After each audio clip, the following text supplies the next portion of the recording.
스프링부트 테스트 실습 시리즈 소개편 시작하도록 하겠습니다.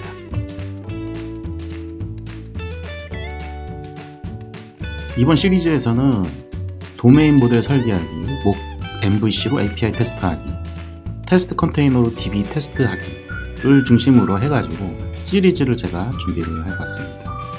주요 시리즈는 세 가지 파트가 주요 시리즈가 될 거고요. GitHub 리파지토리부터 한번 좀 말씀을 나눠보도록 하겠습니다. 우선 이번 시리즈에서 사용이 될 소스는 제가 화면에 보이시는 것처럼 para.git이라는 GitHub에다가 제가 푸시를 해놨습니다. 이번 시리즈를 진행을 하시기 전에 스프링부트의 테스트가 처음이신 분들은 스프링부트 3 테스트 라이브러리라는 영상을 마련을 해뒀으니까 그 시리즈를 먼저 시청을 해보시기 바랍니다. 스프링부트 3 테스트 라이브러리에는 스프링부트에서 제공해주는 주요 라이브러리 5종에 대해서 제가 하나하나 자세하게 실습을 통해서 영상을 만들었고요. 이번 시리즈의 첫 번째 목표는 도메인 모델을 설계하는 것을 테스트 코드로 진행을 해 보려고 합니다. 도메인 모델 설계하기를 통해서 TDD가 무엇인지를 조금 확실하게 아시는 시간이 되었으면 좋겠고요. 우선 이 파트에서는 이 도메인 모델을 파라라는 파라 분류법이라고 하는 것이 있는데, 이 파라 분류법에 대해서 모델을 만들고 그 모델을 테스트 코드 TDD를 이용을 해가지고 포트를 만들어내는 것까지 진행을 하려고 하는데요. 자, 그럼 그 포트가 뭐냐? 우리가 프로젝트를 진행을 하다 보면은 이 백엔드, 특히 스프링 쪽에서는 레이어드 아키텍처라는 것이 가장 유명하죠. 그런데 레이어드 아키텍처보다는 제가 이 도메인 모델을 설계를 할 때 포트를 만들어내는 것을 목표로 한다고 했는데, 그 포트 부분을 언급하고 있는 아키텍처가 뭐가 있냐면 헥사고널 아키텍처라는 것이 있습니다. 도메인 주도 설계를 진행한 다음에 외부 인프라와 통신을 하기 위해서 포트와 아답터라는 것을 이용을 한다는 거죠. 어떻게 보면은 DI라고 보시면 됩니다. 이게 디자인 패턴하고도 좀 관련이 있긴 한데 어쨌든 잘 모르셔도 됩니다. 그냥 헥사고널의 포트 아답터 패턴을 조금 이용을 할 거고, 이 파라 시스템에 대한 도메인 모델을 포트 아답터를 이용을 해서 인프라를 구현할 수 있는 포트를 도출해 보겠다라는 뜻입니다. 한 가지 더 여기서 말씀을 드리자면은 가운데 폴더 구조를 이렇게 쭉 만들어 놨죠. 이 폴더 구조를 보시면 포트라는 폴더가 있는데, 헥사고널 아키텍처를 이미 좀 알고 계신 분들은 조금 이 구조가 헷갈리실 수도 있어요. 근데 제가 실제로 헥사고널 아키텍처의 이 스프링 모듈리스를 이용을 해가지고 이 모듈을 분리해내는 것까지 우리가 고려를 해본다면 도메인이 가장 상위 폴더에 위치한다는 사실을 알아냈고요. 이 부분이 여러분들한테 좀 도움이 전달이 됐으면 하는 바람에서 우선 이렇게 진행을 해보겠습니다. 헥사고널 아키텍처에 대해서는 제가 별도로 영상을 준비해 놓도록 하겠습니다.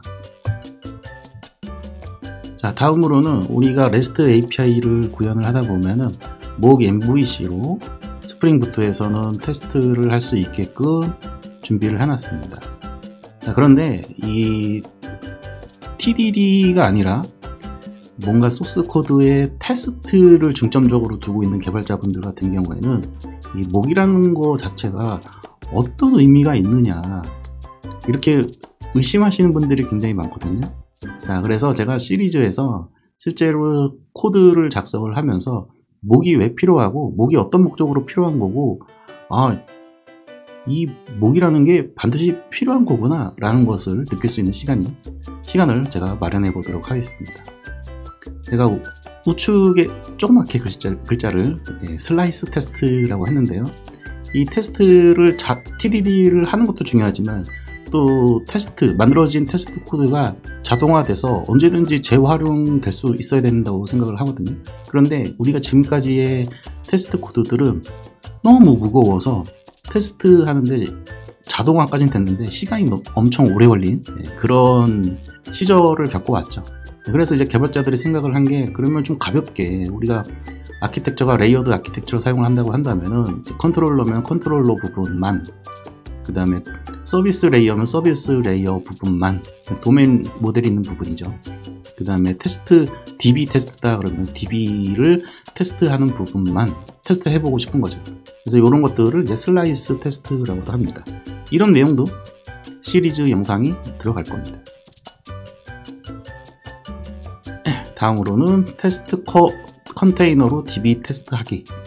요거는 제가 이미 영상을 하나 만들어 놓은 게 있습니다. 좌측에 보시면 테스트 컨테이너를 활용한 TDD 실습 이렇게 하나 만들어 놓은 게 있는데, 이거하고는 상관없이 지금 도메인 모델을 파라로 진행을 했잖아요. 그래서 파라 모델을 가지고 테스트 컨테이너를 이용을 해서 DB 커넥트 하는 부분에 있어서 우리가 어떻게 테스트를 진행을 해 나가는지에 대해서 한번 쭉 얘기를 할 거고요. 이 테스트 컨테이너라고 하는 것은 도커를 이용을 하고 있는데, 이 도커에 대해서 크게 지식이 없으셔도 되고요. 제가 진행하는 시리즈 영상에서는 도커를 설치할 수만 있으시면 됩니다. 도커 설치 영상은 제 채널에도 있고, 혹은 이제 유튜브 이렇게 검색하시면 도커 설치 정도는 뭐 쉽게 누구나 할 수 있는 부분이라서 제가 설치 부분은 빼고 세팅만으로, 스프링부터에서 제공해주는 세팅만으로 도커가 알아서 내가 잘 몰라도 띄우고 죽이고 뭐 이런 것들을 다 합니다. 그리고 데이터베이스는 포스트그레스를 사용할 예정입니다. 자, 마지막으로 이 부분 참 고민을, 지금 시리즈를 어떻게 진행할지 고민이 되는 부분이긴 한데요. 우선 목표는 스프링의 그 레스트 닥스 아스키라는 것이 있는데, 이 레스트 닥스에 대해서 좀 얘기를 해보고, 그다음에 스웨거에 대해서도 한번 얘기를 해볼 겁니다. 이 레스트 닥하고 스웨거를 다루는 이유는 우리가 작성한 애플리케이션의 문서화를 위해서 이 문서화를 도와주는 도구거든요. 그래서 이 부분에 대해서 간단하게 언급을 할 거고요. 주로 저는 이제 비주얼 스튜디오 코드에 레스트 클라이언트라는 익스텐션이 있는데, 확장 툴이 있습니다. 그래서 비주얼 스튜디오 코드에 레스트 클라이언트를 이용을 해가지고 시나리오를 간단하게 작성을 해보고 그거에 대해서 통합 테스트하는 영상을 진행을 할 예정입니다. 자, 이렇게 해서요, 스프링부트 테스트 실습 시리즈가 앞전에 이제 테스트 라이브러리에 대한 시리즈 1이 마무리가 됐었고, 이번에는 실제 실습, 실무에서 활용할 수 있는 실습으로 준비해 봤습니다. 그럼 다음에 뵙도록 하겠습니다.